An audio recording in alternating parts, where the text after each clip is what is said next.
I will proclaim to the world the deeds of Gilgamesh. This was the man to whom all things were known. This was the king who knew the countries of the world. He was wise. He saw mysteries and knew secret things. He brought us a tale of the days before the flood. He went on a long journey, was weary, worn out with labor. Returning, he rested. He engraved on a stone the whole story. When the gods created Gilgamesh, they gave him a perfect body. Shamash, the glorious sun, endowed him with beauty. Adad, the god of the storm, endowed him with courage. The great gods made his beauty perfect, surpassing all others, terrifying like a great wild bull. 2/3 they made him god and 1/3 man. In Uruk he built walls, a great rampart, and the temple of blessed Diana for the god of the firmament Anu. And for Ishtar, the goddess of love. Look at it still today, the outer wall where the cornice runs. It shines with the brilliance of copper, and the inner wall has no equal. Touch the threshold, it is ancient. Approach, Diana, the dwelling of Ishtar, our lady of love and war, the like of which no latter-day king, no man alive can equal. Climb upon the wall of Uruk, walk along it, I say. Regard the foundation terrace and examine the masonry. Is it not burnt brick and good? The 7 sages laid the foundations.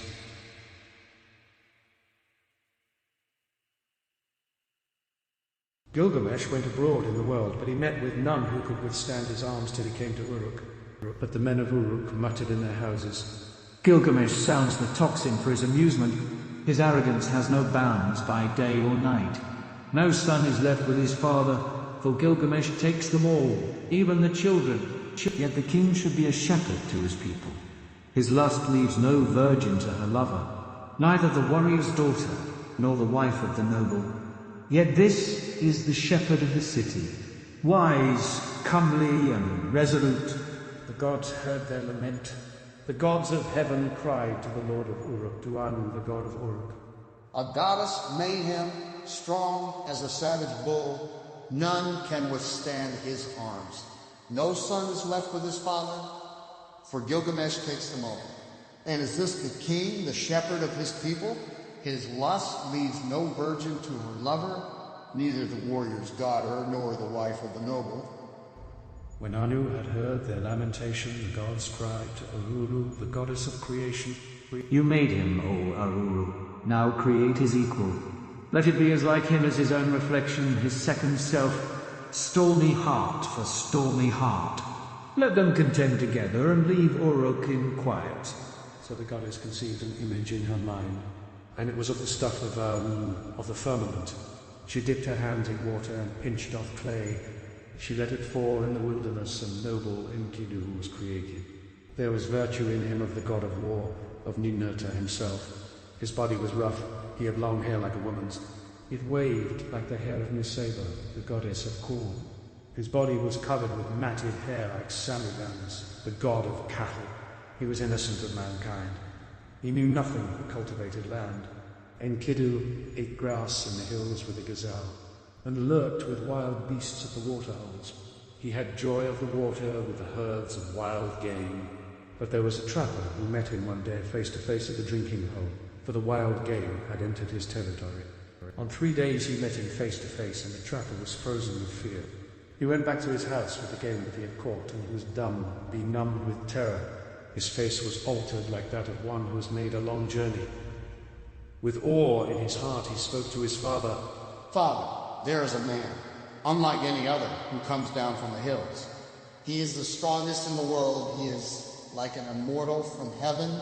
He ranges over the hills with wild beasts and eats grass. He ranges through your land and comes down to the wells. I am afraid and dare not go near him. He fills in the pits which I dig and tears up my traps set for the game. He helps the beasts to escape, and now they slip through my fingers.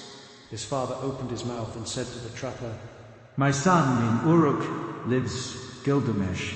No one has ever prevailed against him. He is strong as a star from heaven.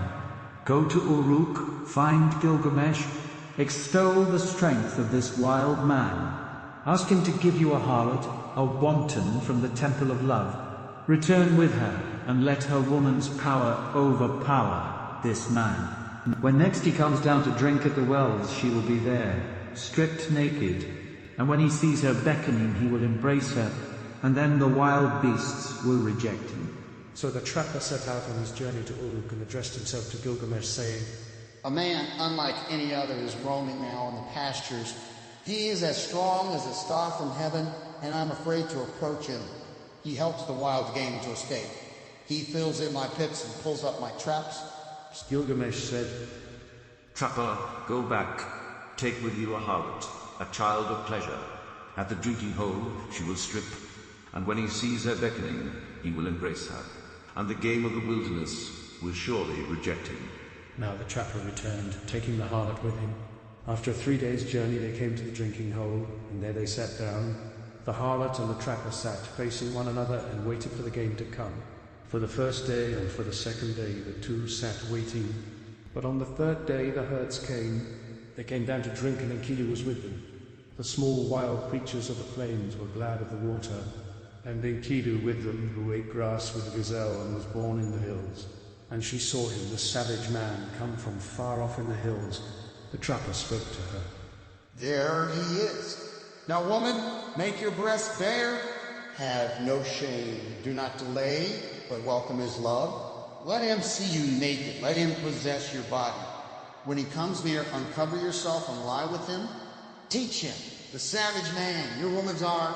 For when he murmurs love to you, the wild beasts that shared his life in the hills will reject him. She was not ashamed to take him. She made herself naked and welcomed his eagerness. As he lay on her murmuring love, she taught him the woman's art. For 6 days and 7 nights they lay together, for Enkidu had forgotten his home in the hills. But when he was satisfied, he went back to the wild beasts. Then, when the gazelle saw him, they bolted away. When the wild creatures saw him, they fled. Enkidu would have followed, but his body was bound as though with a cord. His knees gave way when he started to run. His swiftness was gone, and now the wild creatures had all fled away. Enkidu was grown weak, for wisdom was in him, and the thoughts of a man were in his heart. So he returned and sat down at the woman's feet, and listened intently to what she said. You are wise, Enkidu, and now you have become like a god. Why do you want to run wild with the beasts in the hills? Come with me. I will take you to strong-walled Uruk, to the blessed temple of Ishtar and of Anu, of love and of heaven. There Gilgamesh lives, is very strong, and like a wild bull he lords it over man. When she had spoken, Enkidu was pleased. He longed for a comrade, for one who would understand his heart. Come, woman, and take me to that holy temple, to the house of Anu and of Ishtar, and to the place where Gilgamesh lords it over the people. I will challenge him boldly. I will cry out aloud in Uruk. I am the strongest here. I have come to change the old order.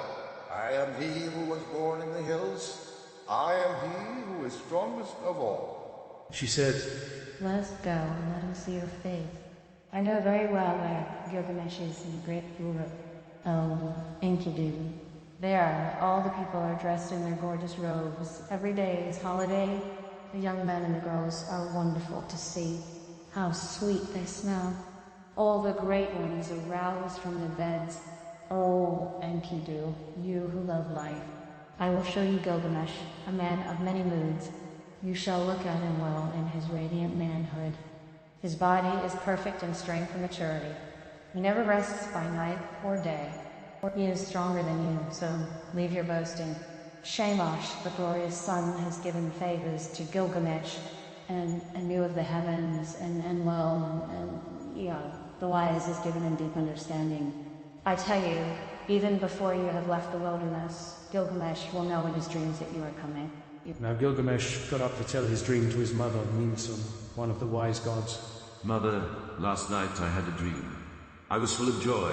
The young heroes were round me, and I walked through the night under the stars of the firmament. And one, a meteor of the steppe of Anu, fell down from heaven.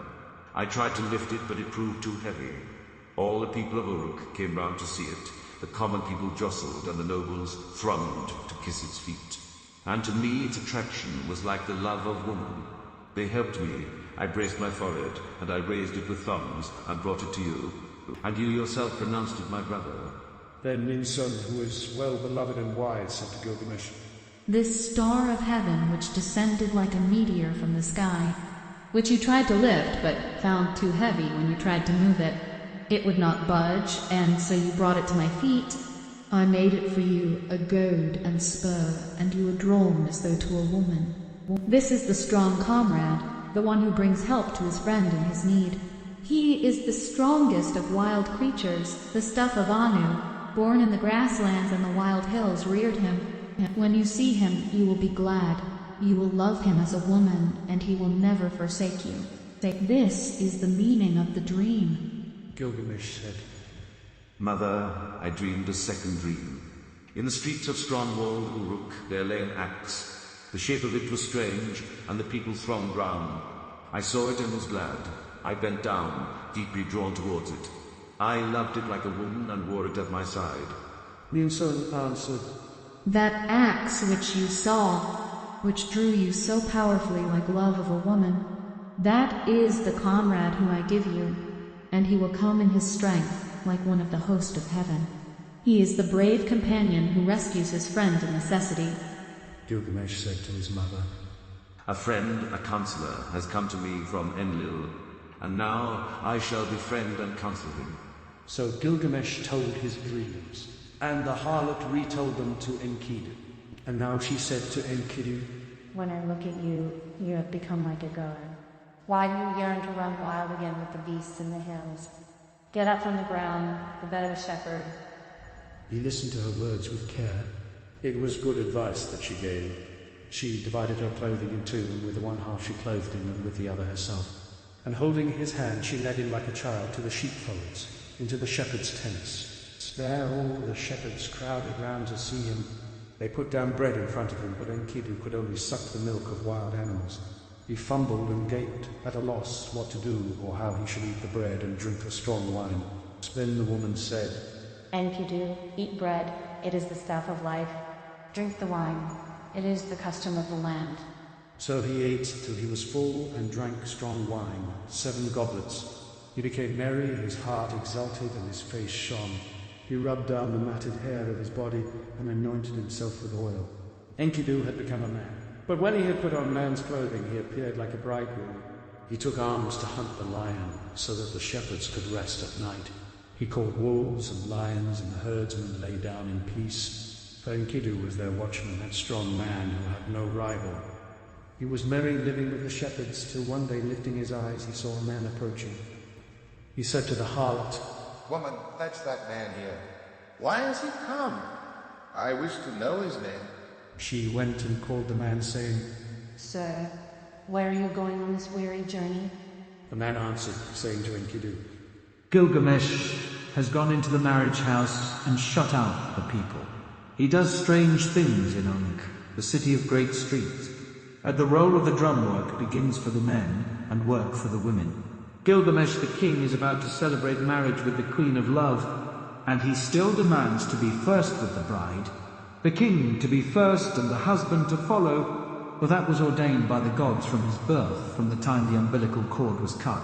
But now the drums roll for the choice of the bride, and the city groans. At these words, Enkidu turned white in the face. I will go to the place where Gilgamesh lords it over the people. I will challenge him boldly, and I will cry aloud in Uruk, I have come to change the old order, for I am the strongest here. Now Enkidu strode in front and Womanfo behind. He entered Unk, that great market, and all the folk thronged round him where he stood in the street and strong-walled Unk. The people jostled. Speaking of him, they said, He is the spit of Gilgamesh. He is shorter. He is bigger of bone. This is the one who was reared on the milk of wild beasts. His is the greatest strength. The men rejoiced. Now Gilgamesh has met his match. This great one, this hero whose beauty is like a god, he is a match even for Gilgamesh. The bridal bed was made, fit for the goddess of love. The bride waited for the bridegroom, but in the night Gilgamesh got up and came to the house. Then Enkidu stepped out. He stood in the street and blocked the way. Mighty Gilgamesh came on, and Enkidu met him at the gate. He put out his foot and prevented Gilgamesh from entering the house. So they grappled, holding each other like bulls. They broke the doorposts and the walls shook. They snorted like bulls locked together. They shattered the doorposts and the walls shook. Gilgamesh bent his knee with his foot planted on the ground, and with a turn Enkidu was thrown. Then immediately his fury died. When Enkidu was thrown, he said to Gilgamesh, There's not another like you in the world. Ninsung was as strong as a wild ox in the fire. She was the mother who bore you, and now you are raised above all men. And Enlil has given you the kingship, for your strength surpasses the strength of men. So Enkidu and Gilgamesh embraced, and their friendship was sealed.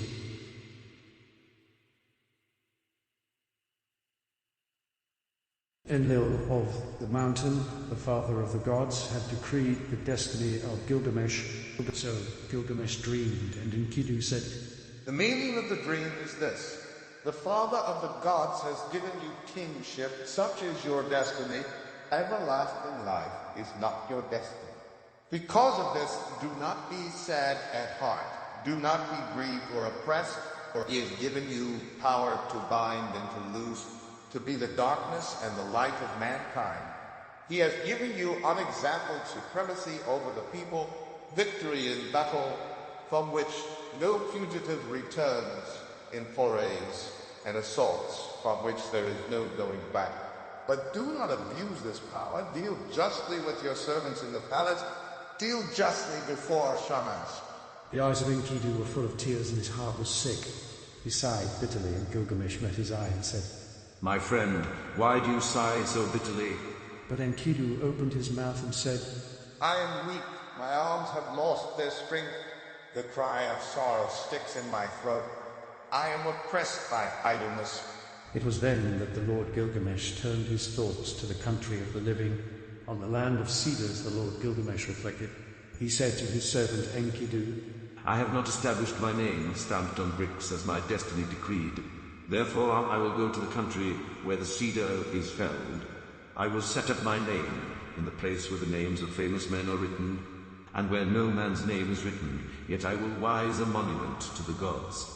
Because of the evil that is in the land, we will go to the forest and destroy the evil, for in the forest lives Humbaba, whose name is Hugeness, a ferocious giant. But Enkidu sighed bitterly and said, When I went with the wild beasts ranging through the wilderness, I discovered the forest. Its length is 10,000 leagues in every direction.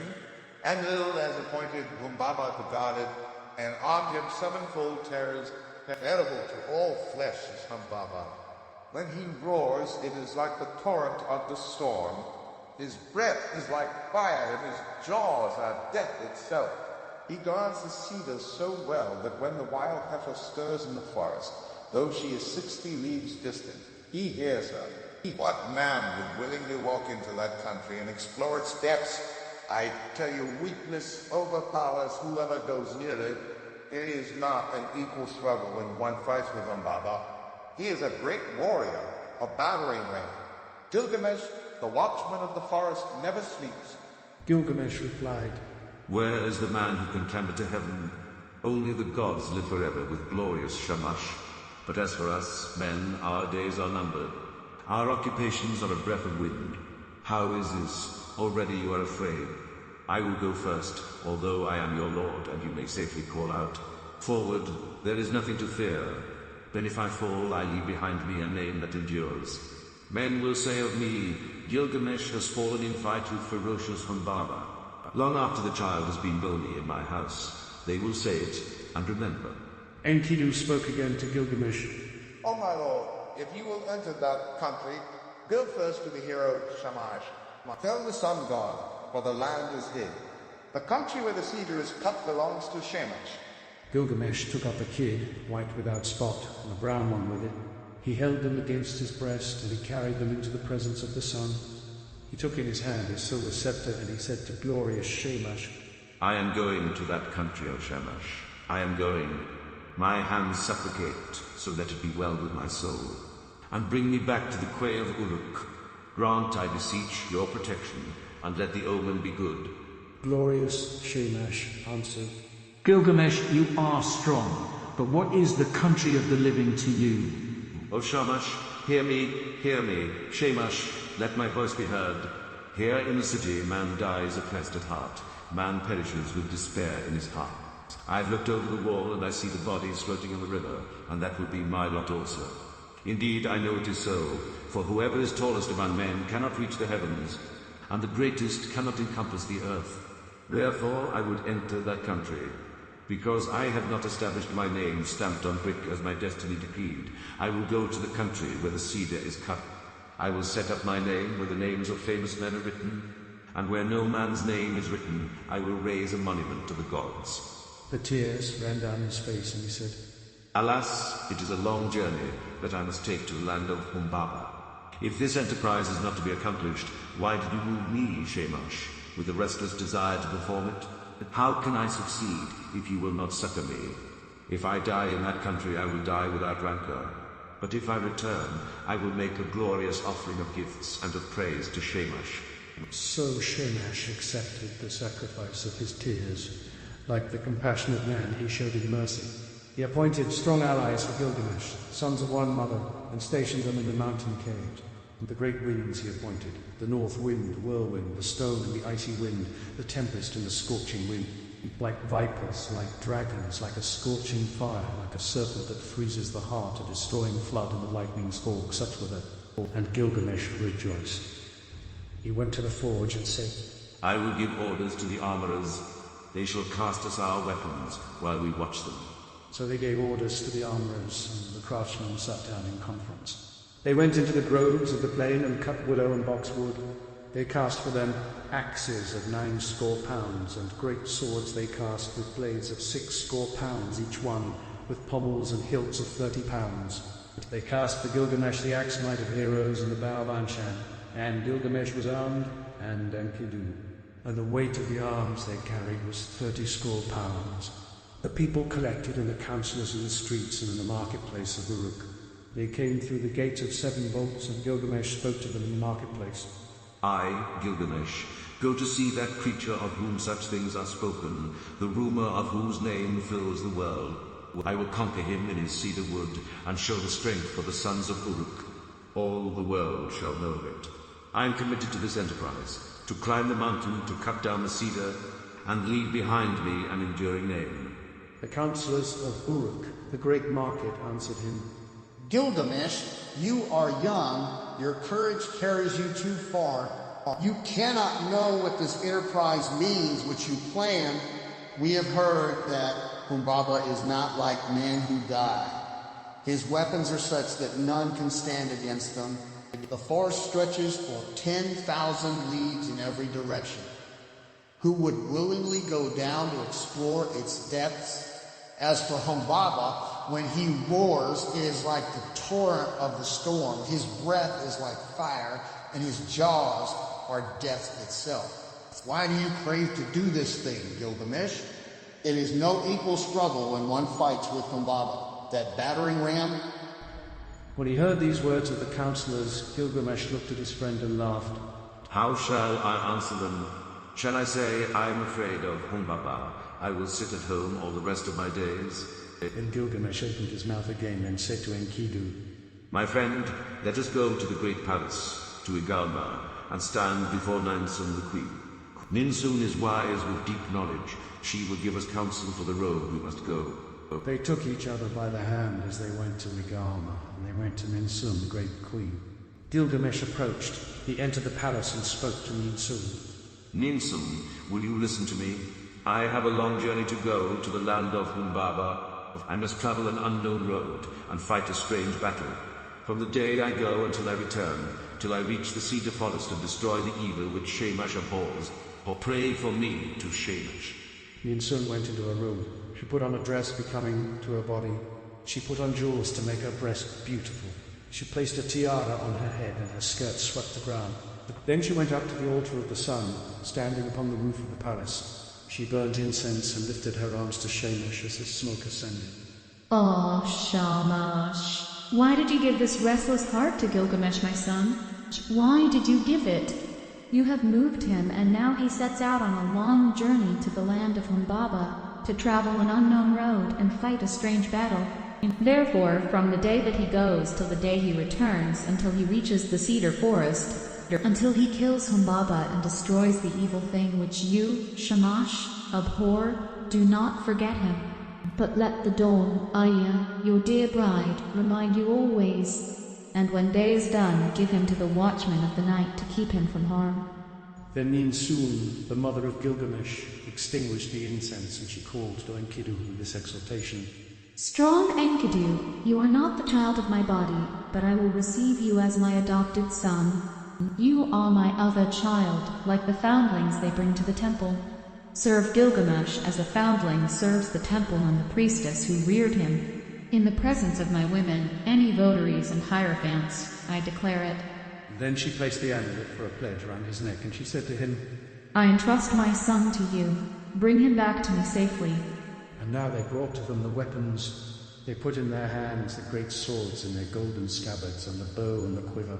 Gilgamesh took the axe. He slung the quiver from his shoulder and the barb on Shan, and buckled the sword to his belt. And so they were armed and ready for the journey. Now all the people came and pressed on them and said, When will you return to the city?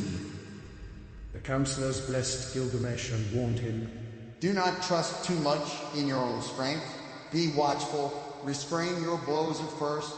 The one who goes in front protects his companion. The good guide who knows the way guards his friend. Let Enkidu lead the way. He knows the road to the forest. He's seen Humbaba and is experienced in battles. Let him press first into the passes. Let him be watchful and look to himself.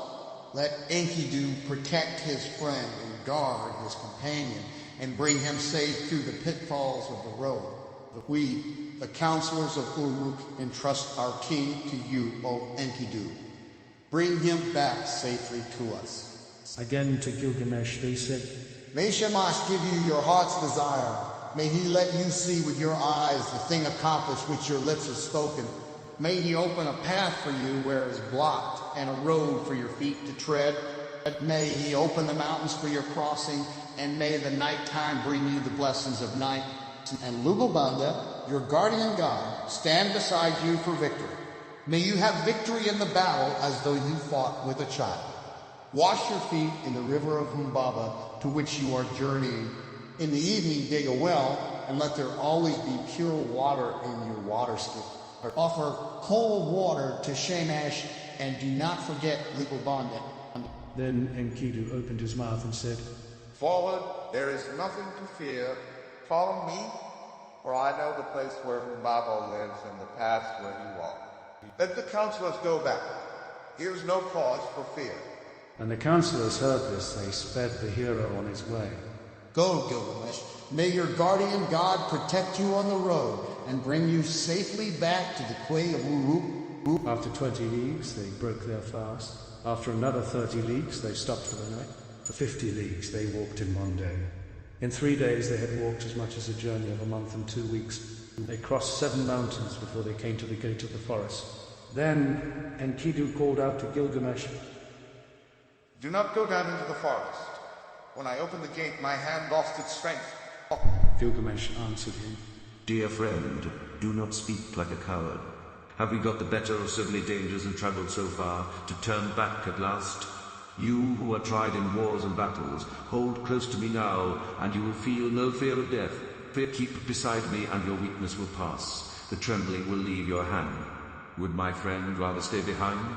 No, we will go down together into the heart of the forest. Let your courage be roused by the battle to come. Forget death and follow me, a man resolute in action, but one who is not foolhardy. When two go together, each will protect himself and shield his companion, and if they fall, they leave an enduring name. Together they went down into the forest, and they came to the Green Mountain. There they stood still. They were struck dumb. They stood still and gazed at the forest. They saw the height of the cedar. They saw the way into the forest and the track where Humbaba was used to walk. The way was broad and the going was good. They gazed at the mountain of cedars, the dwelling place of the gods and the throne of Ishtar. The hugeness of the cedar arose in front of the mountain. Its shade was beautiful, full of comfort. Mountain and glade were green with brushwood. There Gilgamesh dug a well before the setting sun. He went up the mountain and poured out fine meal on the ground and said, O mountain, dwelling of the gods, bring me a favorable dream. Then they took each other by the hand and lay down to sleep, and sleep that flows from the night lapped over them. Gilgamesh dreamed, and at midnight sleep left him, and he told his dream to his friend. Enkidu, what was it that woke me, if you did not? My friend, I have dreamed a dream. Get up, look at the mountain precipice. The sleep that the gods sent me is broken. Ah, my friend, what a dream I have had, terror and confusion. I seized hold of a wild bull in the wilderness. It bellowed and beat up the dust, till the whole sky was dark. My arm was seized and my tongue bitten. I fell back on my knee. Then someone refreshed me with water from his water skin. Enkidu said, Dear friend, the god to whom we are traveling is no wild bull, though his form is mysterious. That wild bull which you saw is Shamash the Protector. In our moment of peril, he will take our hand. The one who gave water from his water skin, that is your own God who cares for your good man, your Lugobanda. United with him, together we will accomplish a work the fame of which will never die. Gilgamesh said, I dreamed again. We stood in a deep gorge of the mountain, and beside it we two were like the smallest of swanflies. And suddenly the mountain fell. It struck me and caught my feet from under me. Then came an intolerable light blazing out, and in it was one whose grace and whose beauty were greater than the beauty of this world. He pulled me out from under the mountain. He gave me water to drink, and my heart was comforted. And he set my feet on the ground. Then Enkidu, the child of the plains, said, Let us go down from the mountain and talk this thing over together. He said to Gilgamesh, the young god, Your dream is good, your dream is excellent. The mountain which you saw is Humbaba. Now surely we will seize and kill him, and throw his body down as the mountain fell on the plain. The next day, after 20 leagues, they broke their fast, and after another 30 they stopped for the night. They dug a well before the sun had set, and Gilgamesh ascended the mountain. He poured out fine meal on the ground and said, O mountain, dwelling of the gods, send a dream for Enkidu. Make him a favorable dream. The mountain fashioned a dream for Enkidu. It came an ominous dream. A cold shower passed over him. It caused him to cower like the mountain barley under a storm of rain. But Gilgamesh sat with his chin on his knees till the sleep which flows over all mankind lapped over him. Then at midnight, sleep left him. He got up and said to his friend, Did you call me, or why did I wake? Did you touch me, or why am I terrified? Did not some god pass by? For my limbs are numb with fear. My friend, I saw a third dream, and this dream was altogether frightful. The heavens roared, and the earth roared again. Daylight failed, and darkness fell. Lightnings flashed, fire blazed out. The clouds lowered, they rained down death.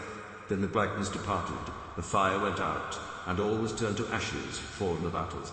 Let us go down from the mountain and talk this over, and consider what we should do. When they had come down from the mountain, Gilgamesh seized the axe in his hand. He felled the cedar. When Humbaba heard the noise far off, he was enraged. He cried out, Who is this that has violated my woods and cut down my cedar?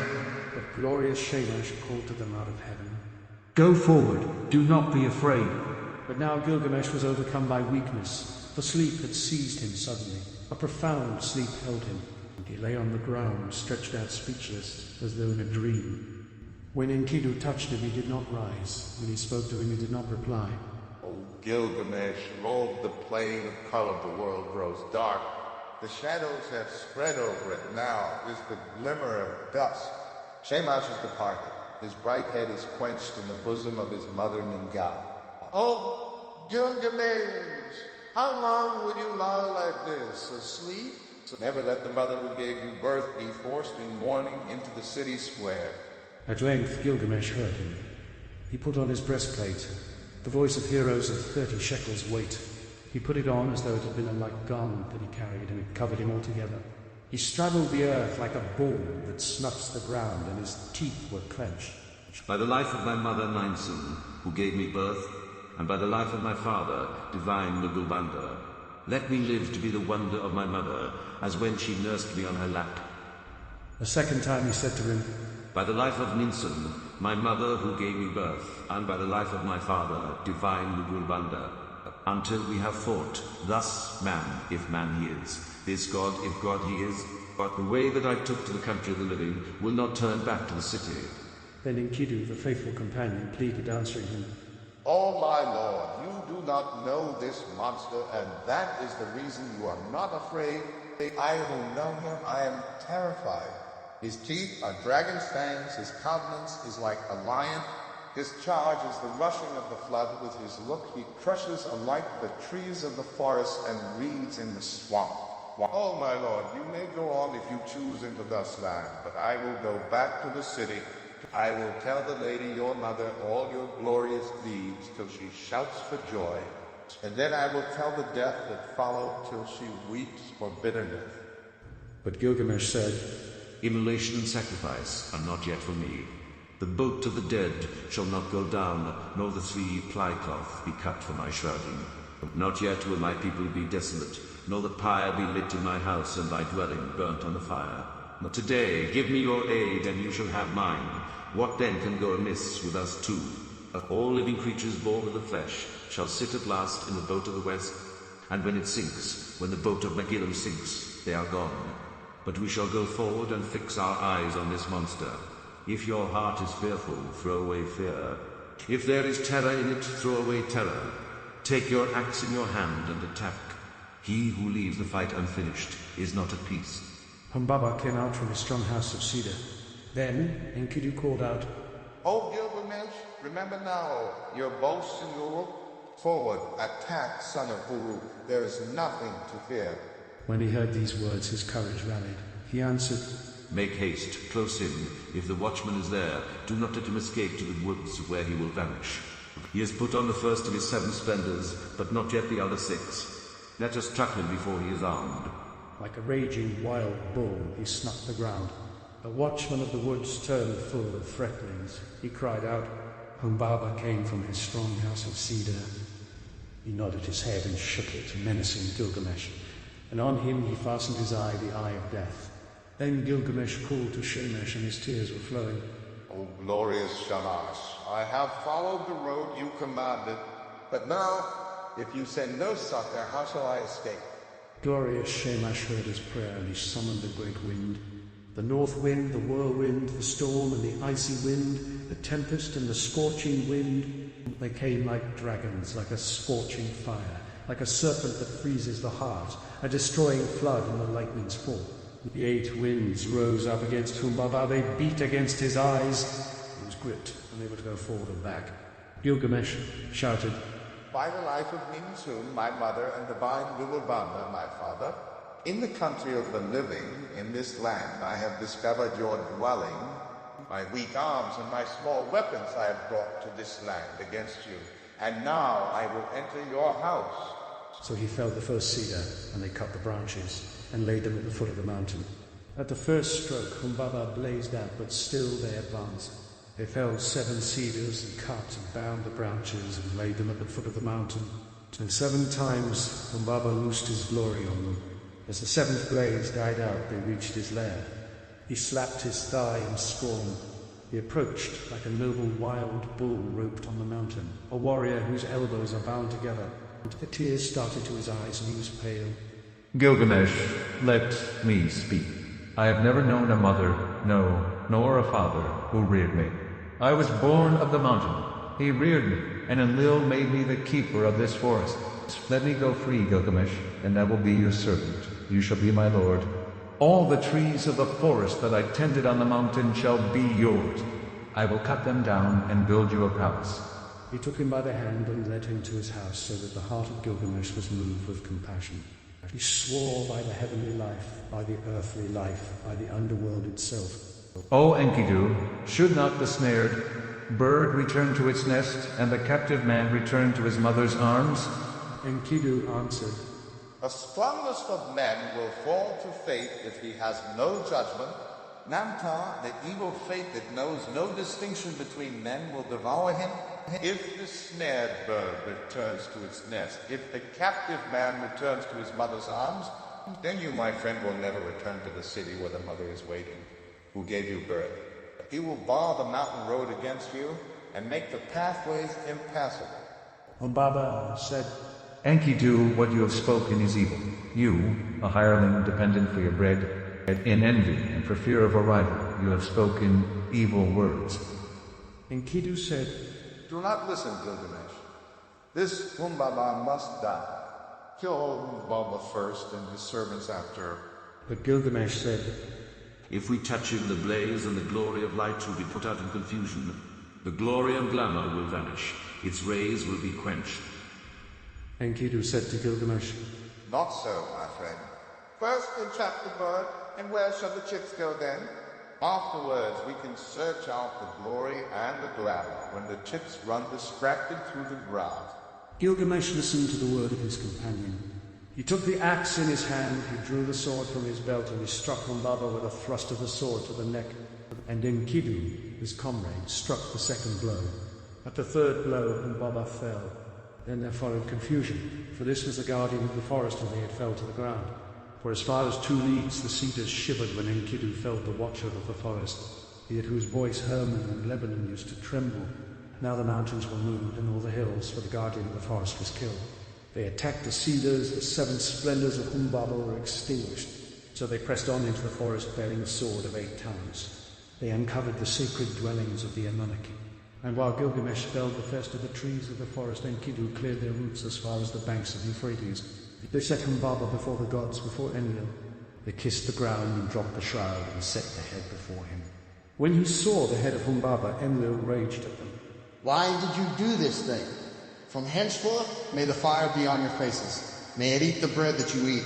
May it drink where you drink. Then Enlil took again the blaze and the 7 splendors that had been Humbaba's.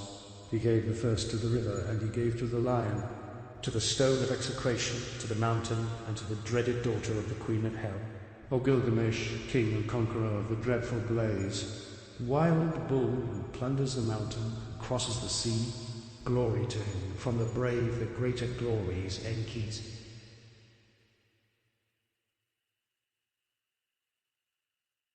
Gilgamesh washed out his long locks and cleaned his weapons.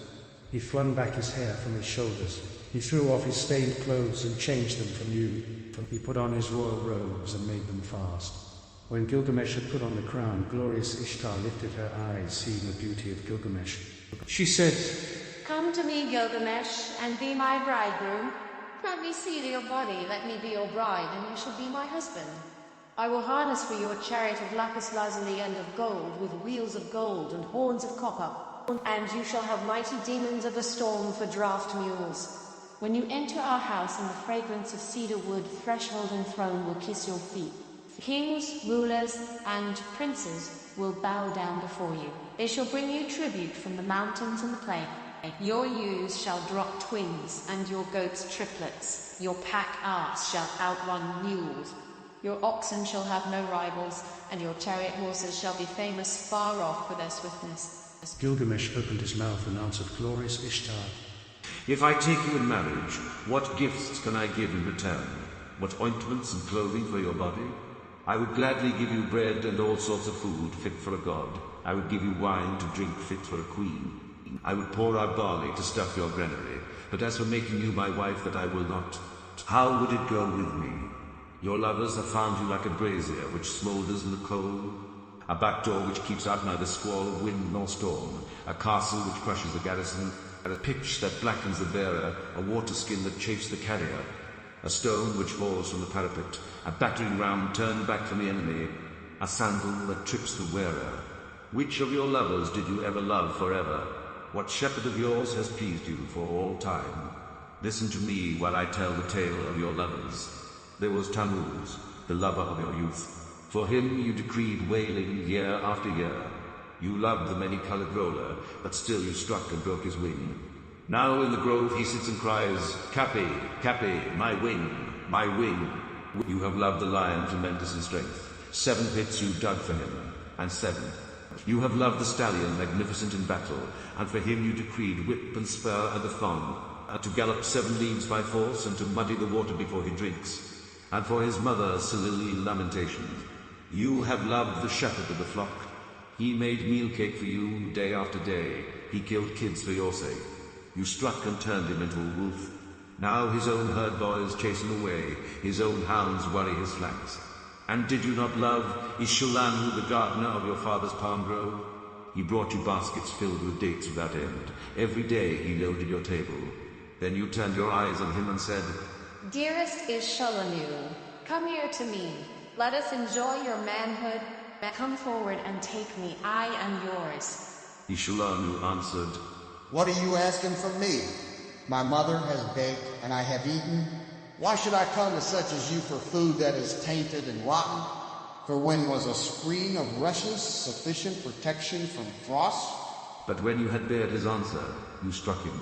He was changed to a blind mole deep in the earth, one whose desires always beyond his reach. And if you and I should be lovers, should not I be served in the same fashion as all these others whom you loved once? When Ishtar heard this, she fell into a bitter rage. She went up to high heaven.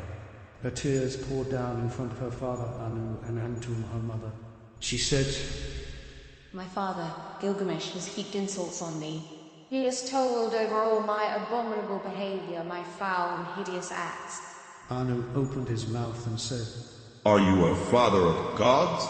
Did not you quarrel with Gilgamesh, the king? So now he has related your abominable behavior, your foul and hideous acts? Ishtar opened her mouth and said again, My father, give me the ball of heaven to destroy Gilgamesh. Fill Gilgamesh, I say with arrogance, to his destruction. But if you refuse to give me the bull of heaven, I will break in the doors of hell and smash the bolts. So there will be confusion of people, those above with those from the lower depths. I shall bring up the dead to eat food like the living, and the hosts of dead will outnumber the living.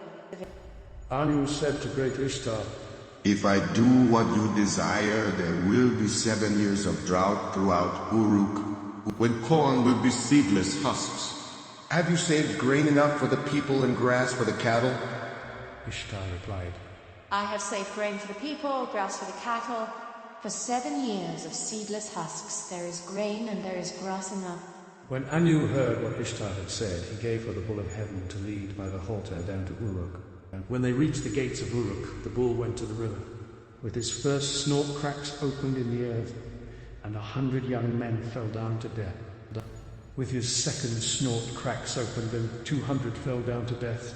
With his third snort cracks opened, Enkidu doubled over, but instantly recovered. He dodged aside and leapt on the bull and seized it by the horns. The bull of heaven foamed in his face. It brushed him with the thick of its tail. Enkidu cried to Gilgamesh, My friend, we boasted that we would leave enduring names behind us. Now thrust in your sword between the nape and the horns. So Gilgamesh followed the bull. He seized the thick of its tail. He thrust the sword between the nape and the horns and slew the bull. When they had killed the bull of heaven, they cut out its heart and gave it to Shamash. And the brothers rested. But Ishtar rose tip and mounted the great wall of Uruk.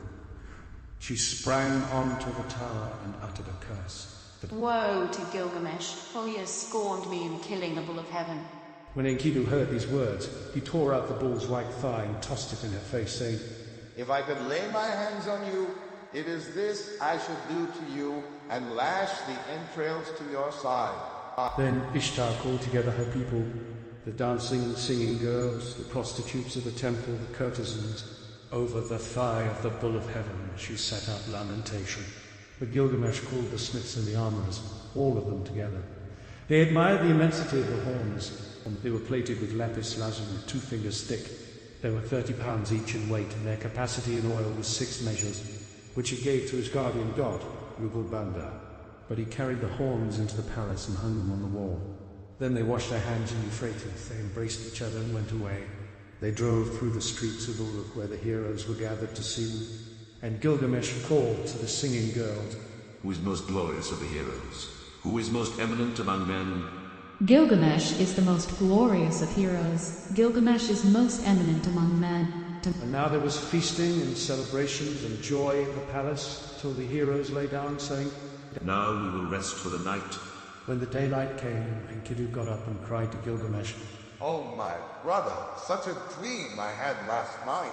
Anu, Enlil, Ea and heavenly Shamash took counsel together, and Anu said to Enlil, Because they have killed the bull of heaven, and because they have killed Humbaba who guarded the cedar mountain, one of the 2 must die. Then glorious Shamash answered the hero Enlil, It was by your command they killed the bull of heaven and killed Humbaba, and must Enkidu die, although innocent. Enlil flung round in rage at glorious Shamash. You dare to say this, you who went about with them every day like one of themselves. So Enkidu lay stretched out before Gilgamesh. His tears ran down in streams, and he said to Gilgamesh, "Oh, my brother, so dear as you are to me, brother, yet they will take me from you." Again he said, "I must sit down on the threshold of the dead, and never again will I see my dear brother with my eyes." While Enkidu lay alone in his sickness, he cursed the gate as though it was living flesh. "You there, wood of the gate, dull and insensible witless. I searched for you over 20 leagues until I saw the towering cedar. There is no wood like you in our land. 72 cubits high and 24 wide. The pivot and the ferrule and the jambs are perfect. A master craftsman from Nipur has made you, but oh, if I had known the conclusion, if I had known that this was all the good that would come of it, I would have raised the axe and split you into little pieces and set up here a gate of wattle instead. Ah, if only some future king had brought you here, or some god had fashioned you. Let him obliterate my name and write his own, and the curse fall on him instead of on Enkidu." With the first brightening of dawn, Enkidu raised his head and wept before the sun god. In the brilliance of the sunlight, his tears streamed down. "Some god, I beseech you about that vile trapper, that trapper of nothing, because of whom I was to catch less than my comrade. Let him catch least, make his game scarce. Make him feeble, taking the smaller of every share. Let his quarry escape from his nets." When he had cursed the trapper to his heart's content, he turned on Mahala. He was roused to curse her also. "As for you, woman, with a great curse I curse you. I will promise you a destiny to all eternity. My curse shall come on you soon and sudden. You shall be without a roof for your commerce, for you shall not keep house with other girls in the tavern, but do your business in places fouled by the vomit of the drunkard. Your hire will be potter's earth, your feelings will be flung into the hovel. You will sit at the crossroads in the dust of the potter's quarter. You will make your bed on the dunghill at night, and by day take your stand in the wall's shadow. For brambles and thorns will carry your feet, the drunk and the dry will strike your cheek, and your mouth will ache. Let you be stripped of your purple dyes, for I too, once in the wilderness with my wife, had all the treasure I wished." When Shamash heard the words of Enkidu, he called to him from heaven, Enkidu, why are you cursing the woman, the mistress who taught you to eat bread fit for gods and drink wine of kings? She who put upon you a magnificent garment, did she not give you glorious Gilgamesh for your companion? And has not Gilgamesh, your own brother, made you rest on a royal bed and recline on a couch at his left hand? He has made the princes of the earth kiss your feet, and now all the people of Uruk lament and wail over you. When you are dead, he will let his hair grow long for your sake. He will wear a lion's pelt and wander through the desert. When Enkidu heard glorious Shamash, his angry heart grew quiet. He called back the curse and said, "Woman, I promise you another destiny. The mount which cursed you shall bless you. Kings, princes, and nobles shall adore you. On your account, a man, though 12 miles off, will clap his hand to his thigh, and his hair will twitch. For you, he will undo his belt and open his treasure, and you shall have your desire. Lapis lazuli, gold, and carnelian from the heap in the treasury, a ring for your hand and a robe shall be yours. The priest will lead you into the presence of the gods. On your account, a wife, a mother of 7, was forsaken." As Enkidu slept alone in his sickness, in bitterness of spirit, he poured out his heart to his friend. "It was I who cut down the cedar, I who leveled the forest, I who slew Humbaba, and now see what has become of me. Listen, my friend, this is the dream I dreamed last night. The heavens roared, and earth rumbled back in answer. Between them stood I, before an awful being, the somber-faced man-bird. He had directed on me his purpose. His was a vampire face. His foot was a lion's foot. His hand was an eagle's talon. He fell on me and his claws were in my hair. He held me fast and I smothered. Then he transformed me so that my arms became wings covered with feathers. He turned his stare towards me and he led me away to the palace of Urkala, the queen of darkness, to the house from which none who enters ever returns, down the road from which there is no coming back. There is the house whose people sit in darkness. Dust is their food and clay their meat. They are clothed like birds, with wings for covering. They see no light, they sit in darkness. I entered the house of dust, and I saw the kings of the earth, their crowns put away forever, the rulers and princes, all those who once wore kingly crowns and ruled the world in the days of old. They who had stood in the place of the gods like An and Enlil stood now like servants to fetch baked meats in the house of dust, to carry cooked meat and cold water from the water skin. In the house of dust which I entered were high priests and acolytes, priests of the incantation and of ecstasy. There were servers of the temple, and there was Tana, king of Vishnu, he who carried the heaven in the days of old. I saw also Samukane, god of cattle, and there was Ereshkigal, the queen of the underworld. And Befit Sheri squatted in front of her, she who is recorder of the gods and keeps the book of death. She held a tablet from which she read. She raised her head, she saw me and spoke. Who's brought this one here? Then I awoke like a man drained of blood who wanders alone in a waste of rashes, like one whom the bailiff has seized and his heart pounds with terror. Gilgamesh had peeled off his clothes. He listened to his words and wept quick tears. Gilgamesh listened and his tears flowed. He opened his mouth and spoke to Enkidu. Who is there in strong-walled Uruk who has wisdom like this? Strange things have been spoken. Why does your heart speak strangely? The dream was marvelous, but the terror was great. We must treasure the dream, whatever the terror, for the dream has shown that misery comes at last to the healthy man. The end of life is sorrow. And Gilgamesh lamented, Now I will pray to the great gods, for my friend had an ominous dream. This day on which Enkidu dreamed came to an end, and he lay stricken with sickness. One whole day he lay on his bed, and his suffering increased. He said to Gilgamesh, the friend on whose account he had left the wilderness, Once I ran for the water of life, and I now have nothing. A second day he lay on his bed, and Gilgamesh watched over him, but the sickness increased. A third day he lay on his bed. He called out to Gilgamesh, rousing him up. Now he was weak, and his eyes were blind with weeping. 10 days he lay, and his suffering increased. 11 and 12 days he lay on his bed in pain. Then he called to Gilgamesh. My friend, the great goddess, cursed me, and I must die in shame. I shall not die like a man fallen in battle. I feared to fall, but happy is the man who falls in the battle, for I must die in shame. And Gilgamesh wept over Enkidu. With the first light of dawn he raised his voice and said to the councillors of Uruk, Hear me, great ones of Uruk. I weep for Enkidu, my friend. Bitterly moaning like a woman mourning, I weep for my brother. O Enkidu, my brother, you were the axe at my side, my hand's strength, the sword in my belt, the shield before me, a glorious robe, my fairest ornament. An evil fate has robbed me. The wild ass and the gazelle, that were father and mother, all long-tailed creatures that nourished you, weep for you. All the wild things of the plain and pastures, the paths that you loved in the forest of cedars, night and day murmur. Let the great ones of strong-walled Uruk weep for you. Let the finger of blessing be stretched out in mourning. Enkidu, young brother. Hark, there is an echo through all the country, like a mother mourning. Weep all the paths where we walked together, and the beasts we hunted.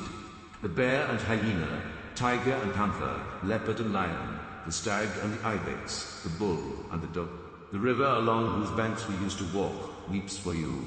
Ruler of Elam and dear Euphrates, where once we drew water for the waterskins. The mountain we climbed where we slew the watchman weeps for you.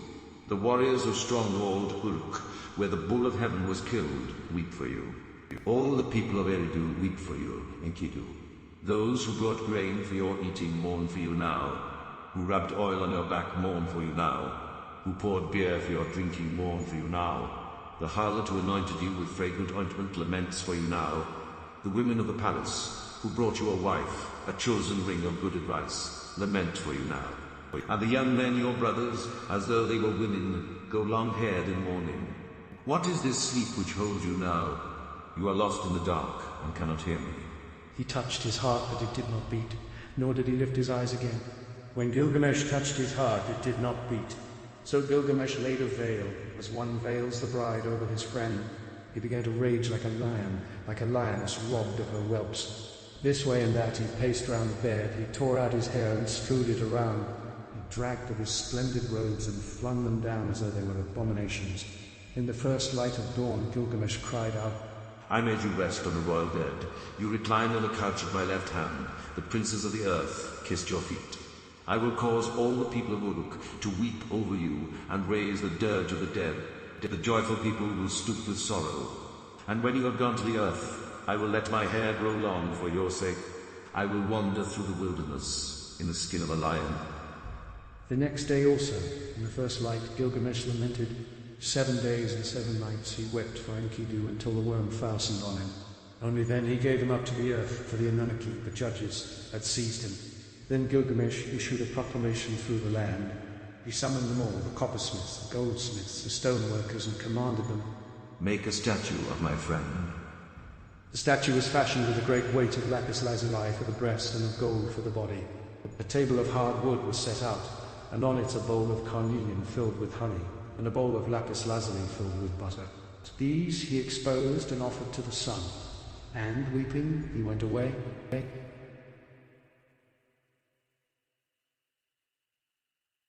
Bitterly Gilgamesh wept for his friend Enkidu. He wandered over the wilderness as a hunter, he roamed over the plains. In his bitterness he cried, How can I rest? How can I be at peace? Despair is in my heart.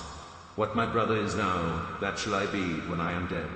Because I am afraid of death, I will go as best I can, to find Utnapishtim, whom they call the Faraway, for he has entered the assembly of the gods.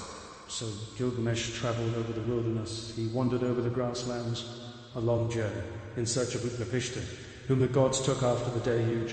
And they set him to live in the land of Dilmun, in the garden of the sun.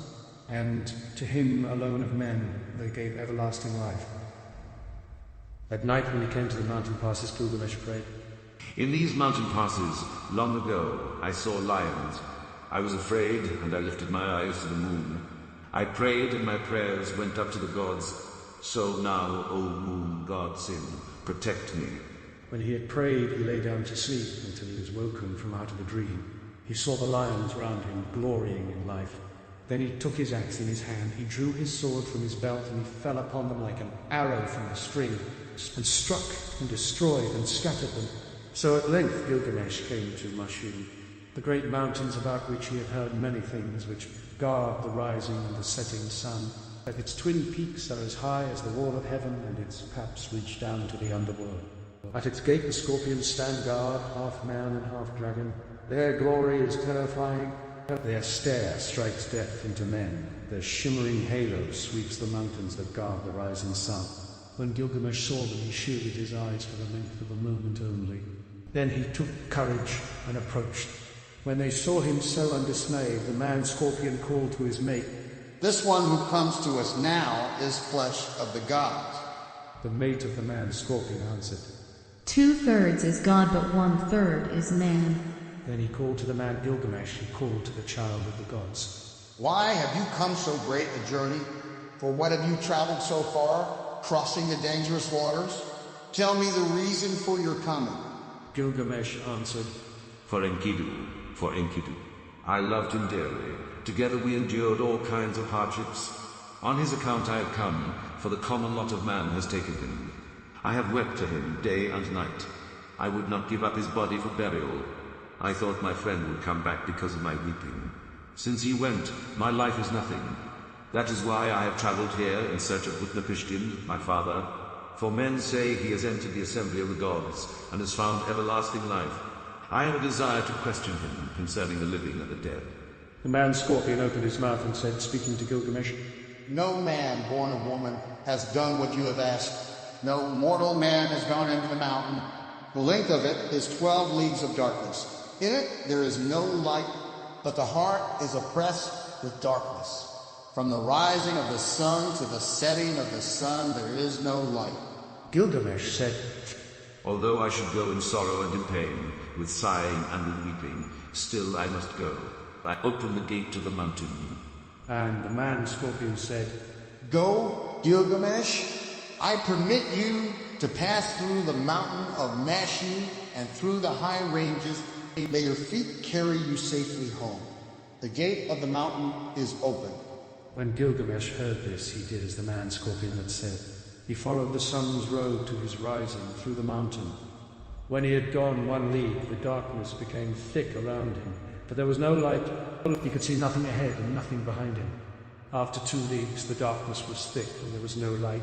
He could see nothing ahead and nothing behind him.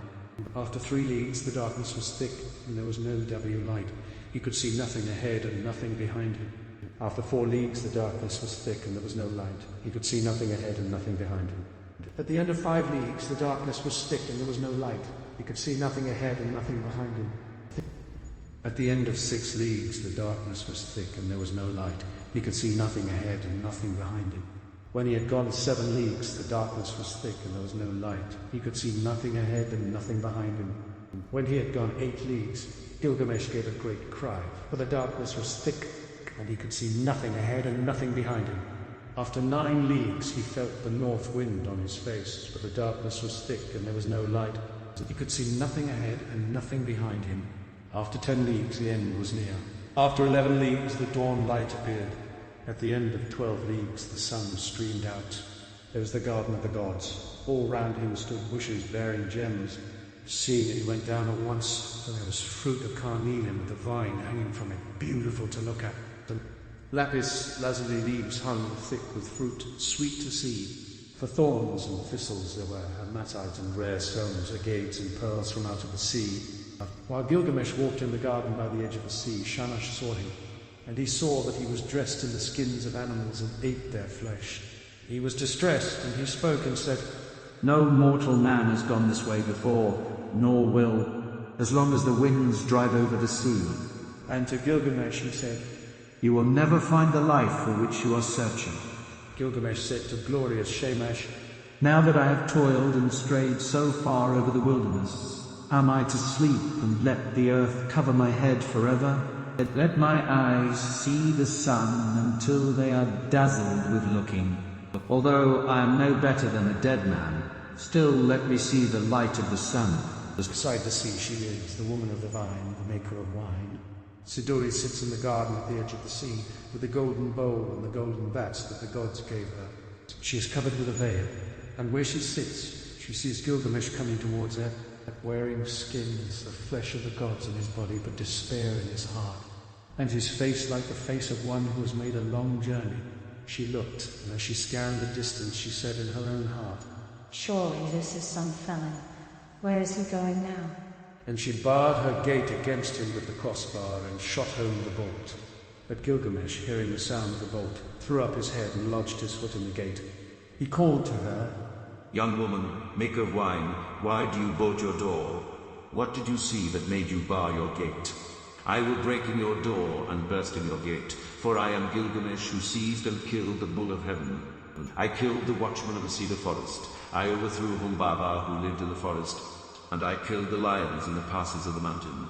Then Siduri said to him, If you are that Gilgamesh who seized and killed the bull of heaven, who killed the watchman of the cedar forest, who overthrew Humbaba that lived in the forest, and killed the lions in the passes of the mountain, why are your cheeks so starved, and why is your face so drawn? Why is despair in your heart and your face like the face of one who has made a long journey? Why is your face burned from heat and cold, and why do you come here wandering over the pastures in search of the wind? Gilgamesh answered her, And why should not my cheeks be starved and my face drawn? Despair is in my heart, and my face is the face of one who has made a long journey. It was burned with heat and with cold. Why should I not wander over the pastures in search of the wind? My friend, my younger brother, he who hunted the wild ass of the wilderness and the panther of the plain, that my friend, my younger brother, who seized and killed the bull of heaven and overthrew Humbaba in the cedar forest, my friend, who was very dear to me and who endured dangers beside me, Enkidu, my brother, whom I loved, the end of mortality has overtaken him. I wept for him 7 days and nights, till the worm fastened on him. Because of my brother, I'm afraid of death. Because of my brother, I stray through the wilderness and cannot rest. But now, young woman, maker of wine, since I have seen your face, do not let me see the face of death, which I dread so much. She answered, Gilgamesh, where are you hurrying to? You will never find that life for which you are looking.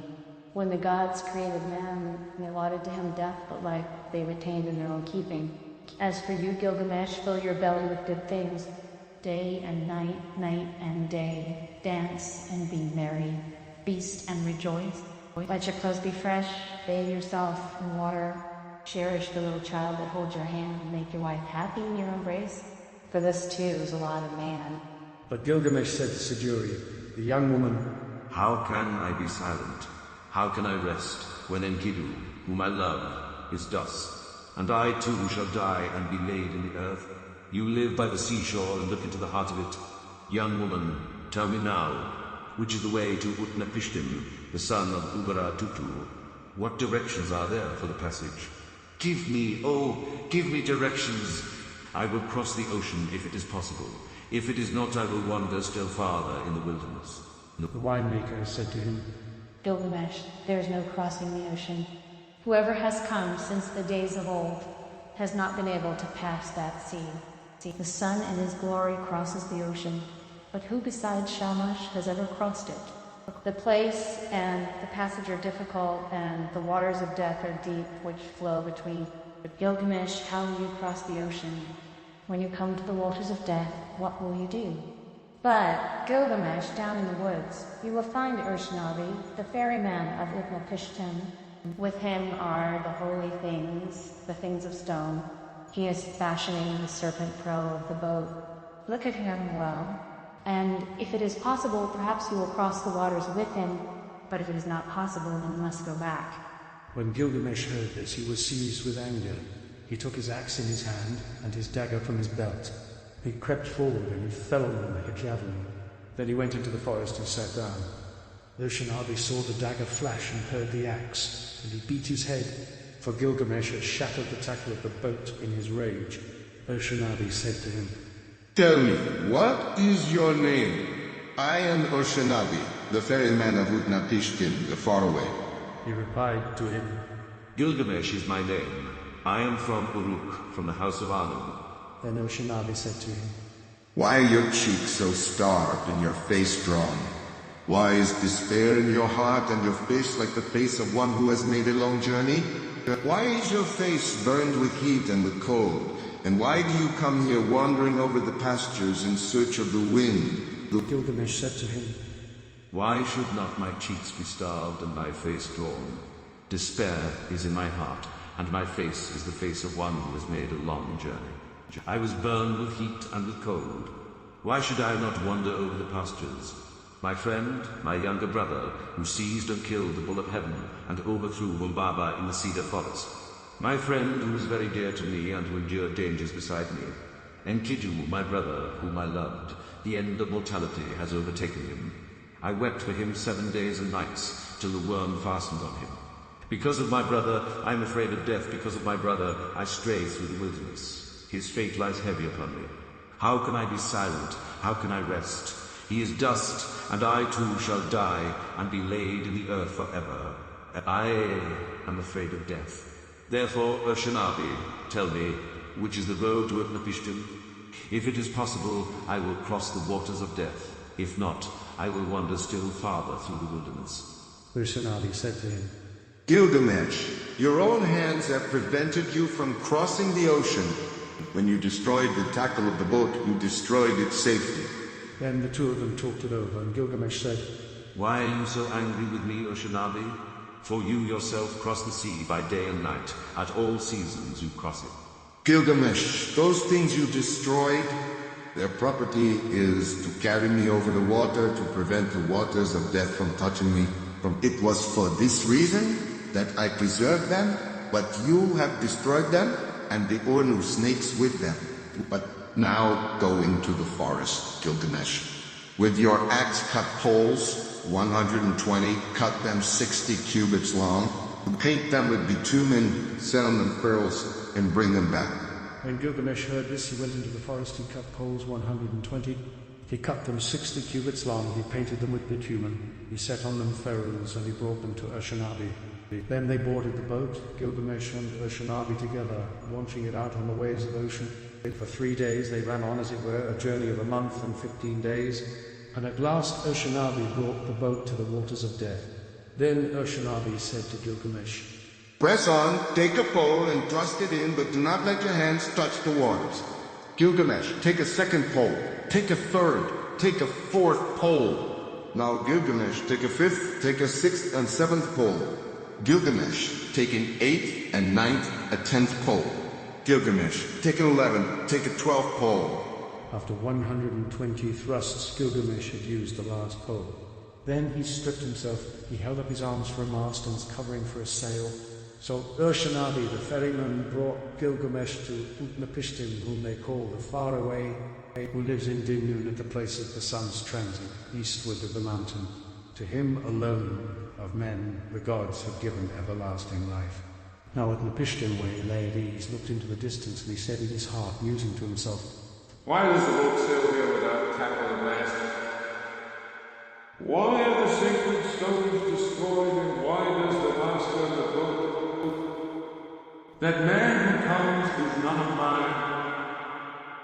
Where I look, I see a man whose body is covered with skins of beasts. Who is this? Who walks up the shore behind Urshanabi? For surely he is no man of mine.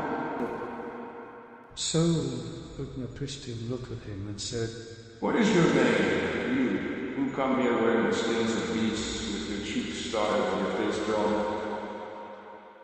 Where are you going to now? For what reason have you made this great journey crossing the seas whose passage is difficult? Tell me the reason for your coming. He replied, Gilgamesh is my name. I am from Uruk, from the house of Anu. Then Utnapishtim said to him, If you are Gilgamesh, why are your cheeks so starved and your face gone? Why is despair in your heart and your face like the face of one who has made a long journey?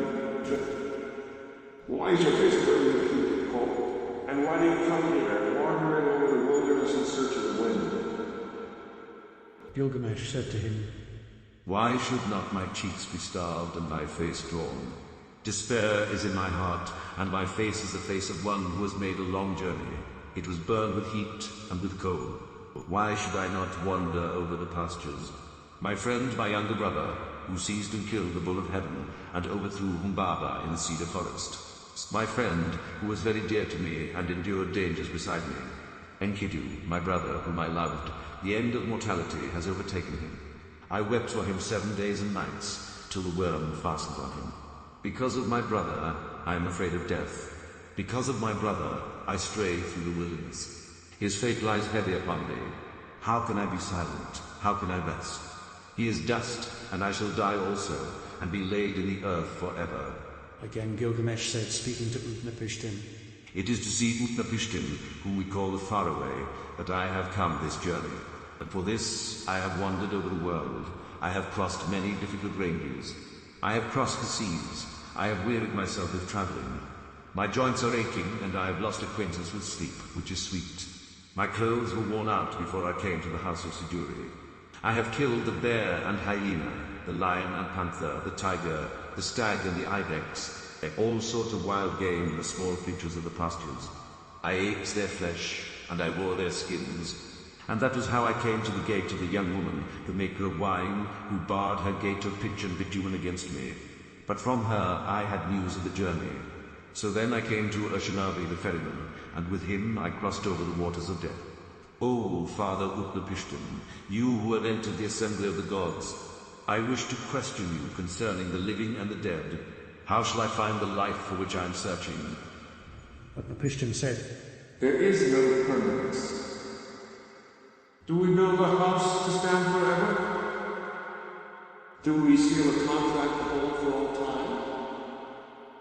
Do brothers divide an inheritance to keep forever?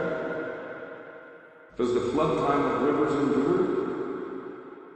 It is only the nymph of the dragonfly who sheds her larva and sees the sun in his glory. From the days of old there is no permanence. The sleeping and the dead, how like they are like a painted death.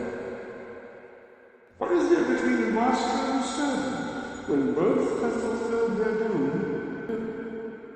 When the monarchy judges come together, and Mamati, the mother of destiny, together they decree the fates of men. Life and death they allot, but the day of death they do not disclose. Then Gilgamesh said to Utnapishtim the faraway, I look at you now, Utnapishtim, and your appearance is no different from mine. There is nothing strange in your features. I thought I should find you like a hero prepared for battle, but you are here, taking your ease on your back. Tell me truly, how was it that you came to enter the company of the gods, and to possess everlasting life? Utnapishtim said to Gilgamesh, I will reveal to you a mystery. I will tell you the secret of the gods.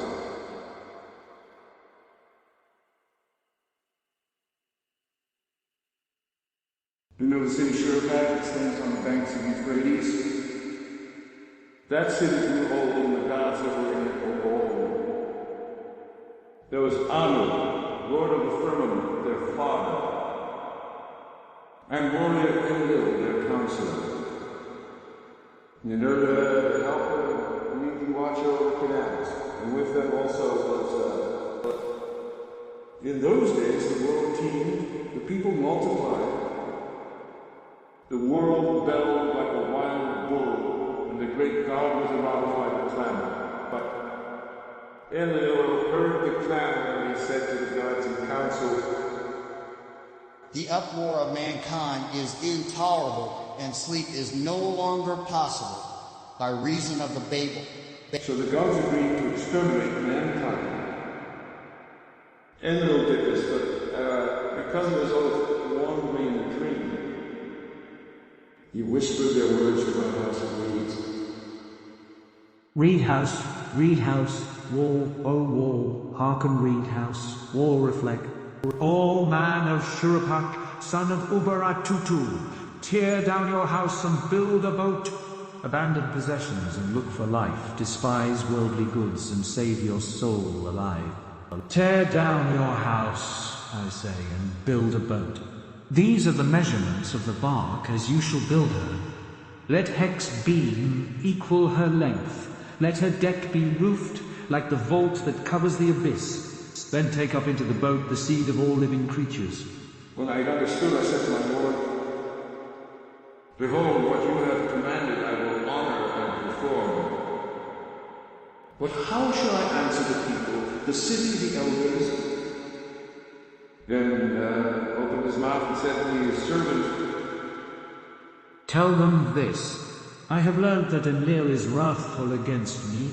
I dare no longer walk in his land, nor live in his city. I will go down to the gulf to dwell with Ea, my lord. But on you he will rain down abundance, rare fish and shy wildfowl, a rich harvest tide. In the evening the rider of the storm will bring you wheat in torrents.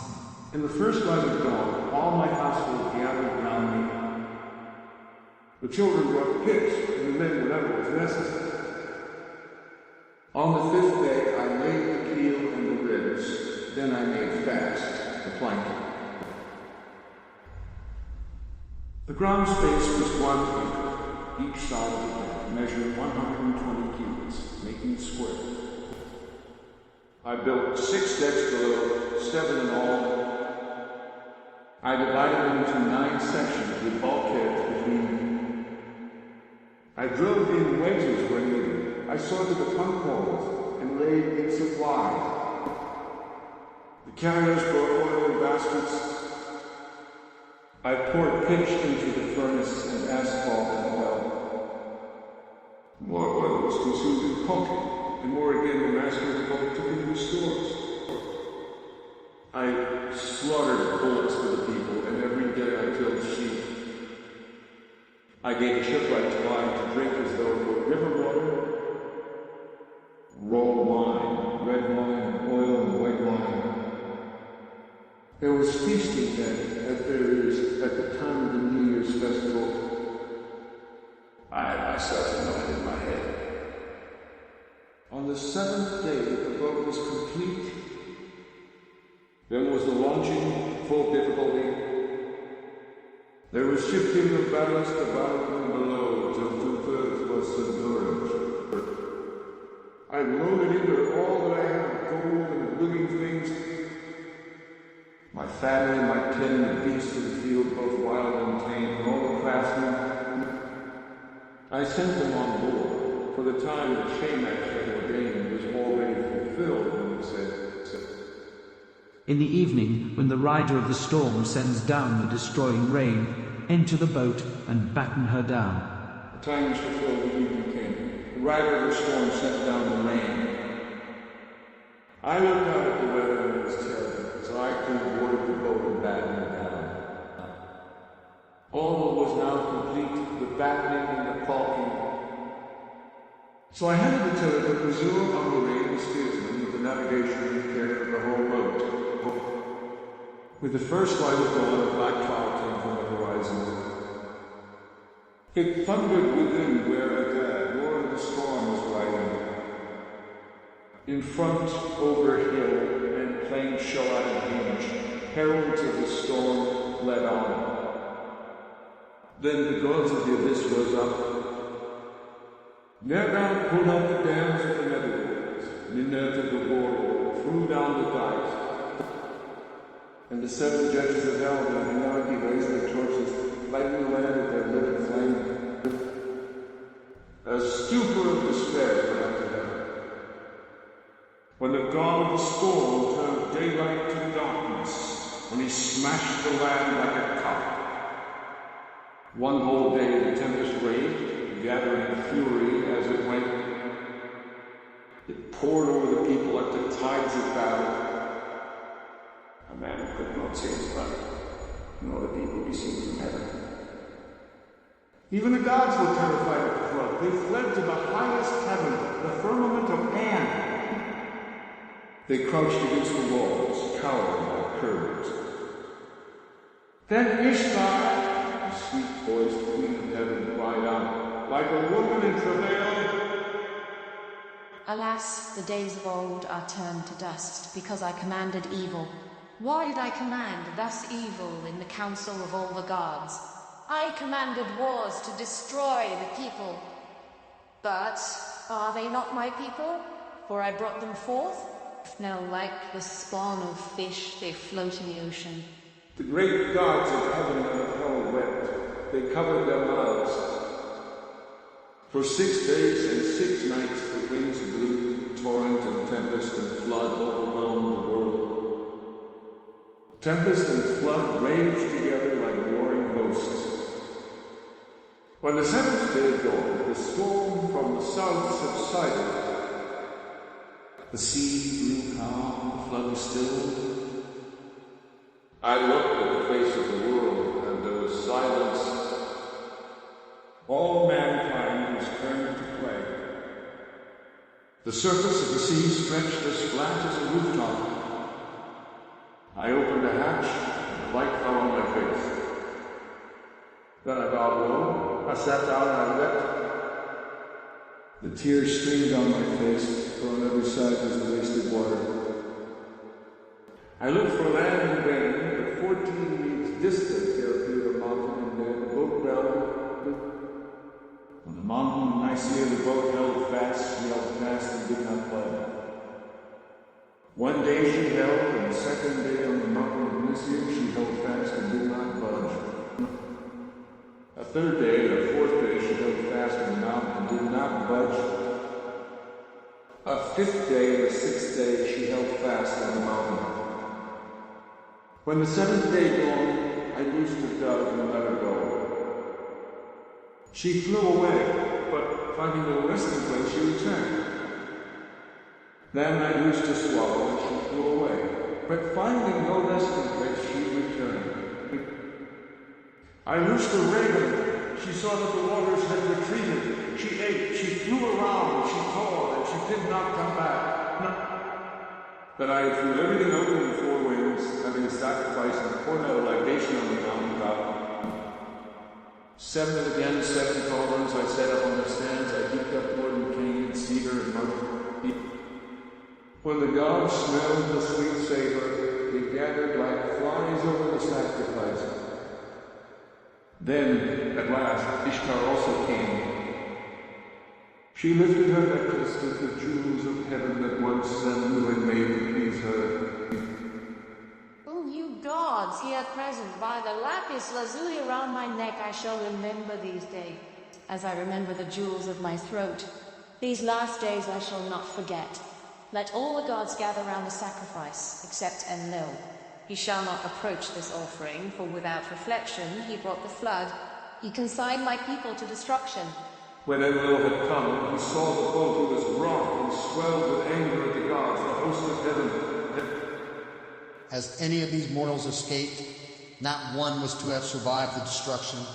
Then the god of the wells and canals in Merton opened his mouth and said to the warrior Enlil, Who is there of the gods that can devise without Ea? It is he alone knows all things. Then he opened his mouth and spoke to warrior Enlil. Wisest of gods, hero Enlil, how could you so senselessly bring down the flood? Lay upon the sinner his sin, lay upon the transgressor his transgression. Punish him a little when he breaks loose.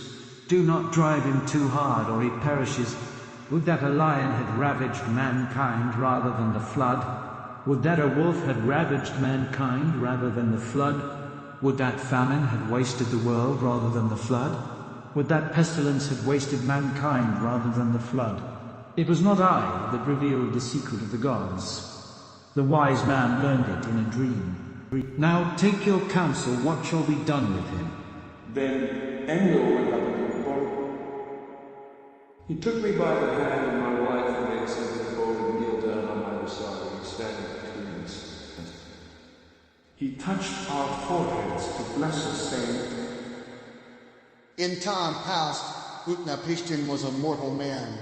Henceforth he and his wife shall live in the distance at the mouth of the rivers. Thus it was that the gods took me and placed me here to live in the distance, at the mouth of the rivers.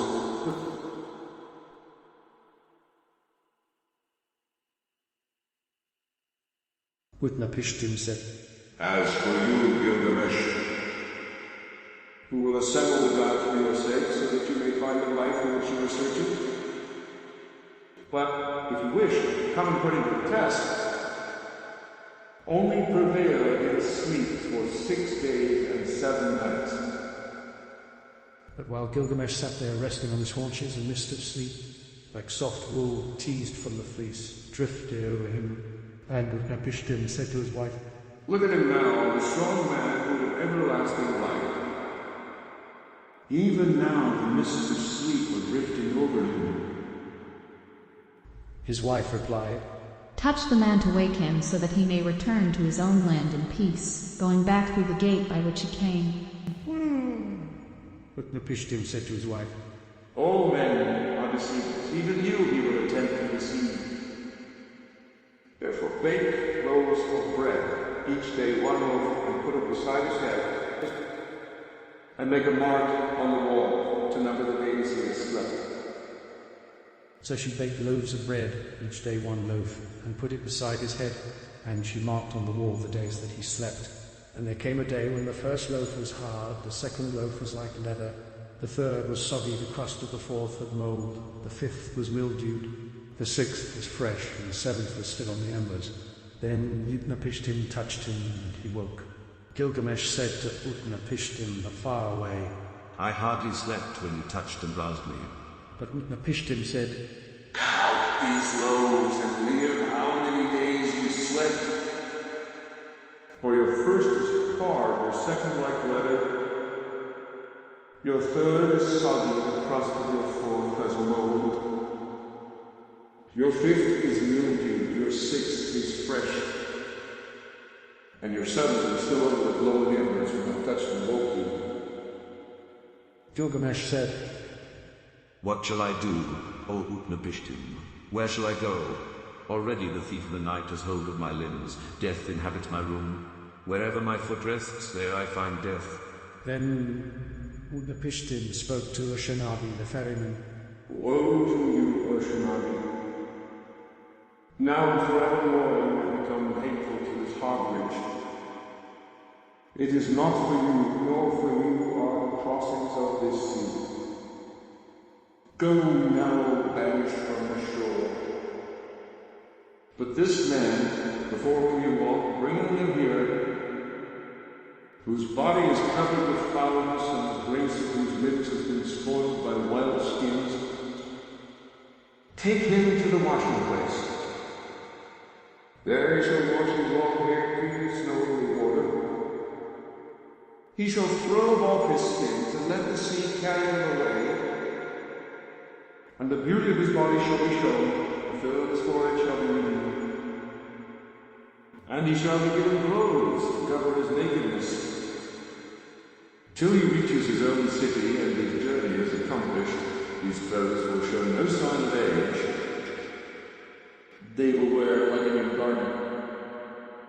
So Ashanabi took Gilgamesh and led him to the washing place. He washed his long hair as clean as snow in the water. He threw off his skins, which the sea carried away, and showed the beauty of his body. He renewed the fillet on his forehead, and to cover his nakedness gave him clothes which would show no sign of age, but would wear like a new garment till he reached his own city, and his journey was accomplished. Then Gilgamesh and Ashanabi launched the boat onto the water and boarded it, and they made ready to sail away. But the wife of Utnapishtim the faraway said to him, Gilgamesh came here wearied out. He is worn out. What will you give him to carry him back to his own country? So Utnapishtim spoke, and Gilgamesh took a pole and brought the boat into the bank. Gilgamesh, you came here, man, wearied out. You have worn yourself out. What shall I give you to carry you back to your own country? Gilgamesh, I shall reveal a secret thing. It is a mystery of the gods that I am telling you. There's a plant that grows under the water. It has a prickle like a thorn, like a rose.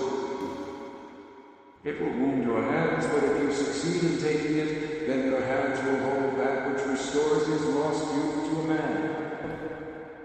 When Gilgamesh heard this, he opened the sluices so that a sweet water current might carry him out to the deepest channel. He tied heavy stones to his feet, and they dragged him down to the waterbed. There he saw the plant growing. Although it pricked him, he took it in his hands. And then he cut the heavy stones from his feet, and the sea carried him and threw him onto the shore. Gilgamesh said to Ashanabi the ferryman, Come here and see this marvelous plant. By its virtue, a man may win back all his former strength. I will take it to Uruk of the strong walls. There I will give it to the old men to eat. And its name shall be, The Old Men Are Young Again. And at last I shall eat it myself and have back all my lost youth. So Gilgamesh returned by the gate through which he had come. Gilgamesh and Ashanabi went together.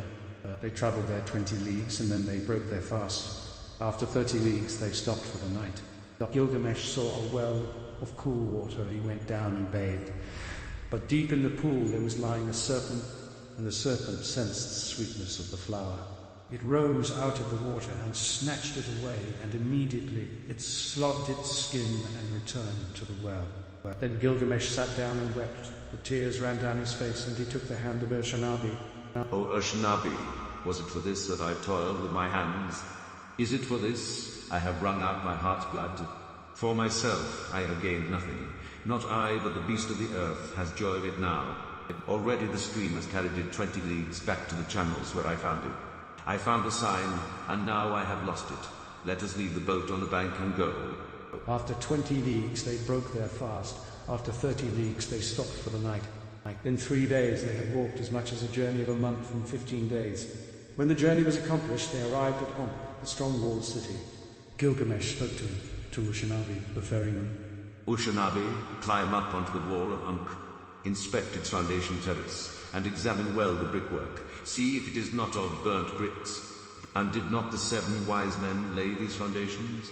1/3 of the whole is city, 1/3 is garden, and 1/3 is field, with a precinct of the goddess Ishtar.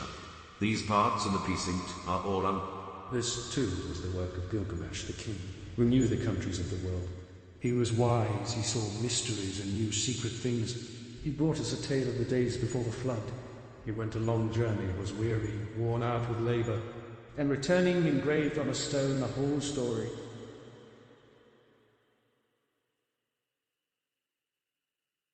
The destiny was fulfilled which the father of the gods, Enlil of the mountain, had decreed for Gilgamesh. In Nether-earth, the darkness will show the light. Of mankind, all that are known. None will leave a monument for generations to come to compare with his. The heroes, the wise men, like the new moon, have their waxing and waning. Men will say, who has ever ruled with might and with power like him? As in the dark month, the month of shadows, so without him there is no light. Oh, Gilgamesh, this was the meaning of your dream. You were given the kingship, such was your destiny. Everlasting life was not your destiny. Because of this, do not be sad at heart. Do not be grieved or oppressed.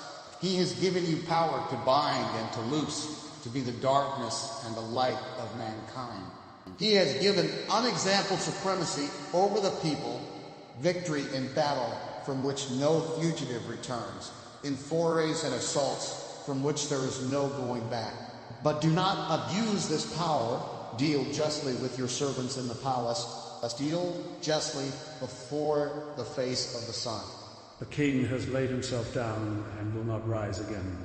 The Lord of Kalab will not rise again. He overcame evil, he will not come again. Though he was strong of arm, he will not rise again. He had wisdom and a comely face, he will not come again. He has gone into the mountain, he will not come again. On the bed of fate he lies, he will not rise again. From the couch of many colors he will not come again. The people of the city, great and small, are not silent. They lift up the lament. All men of flesh and blood lift up the lament. And fate has spoken.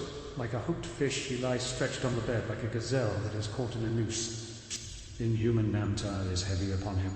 Namtar that has neither hand nor foot, that drinks no water and eats no meat. For Gilgamesh, son of Nansan, they weighed out their offerings. His dear wife, his son, his concubine, his musicians, his jester, and all his household. His servants, his stewards, all who lived in the palace weighed out their offering.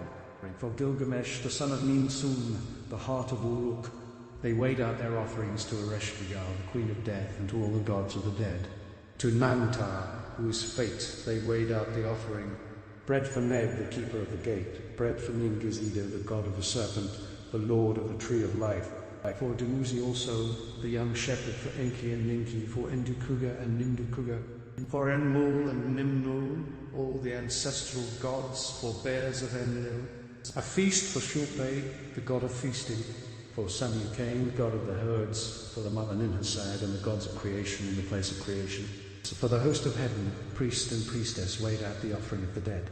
Gilgamesh, the son of Ninsun, lies in the tomb. At the place of offerings he weighed the bread offering. At the place of libation he poured out the wine. In those days the Lord Gilgamesh departed, the son of Ninsun, the king, peerless, without an equal among men, who did not neglect Enlil his master. O Gilgamesh, lord of Kalab, great is thy praise.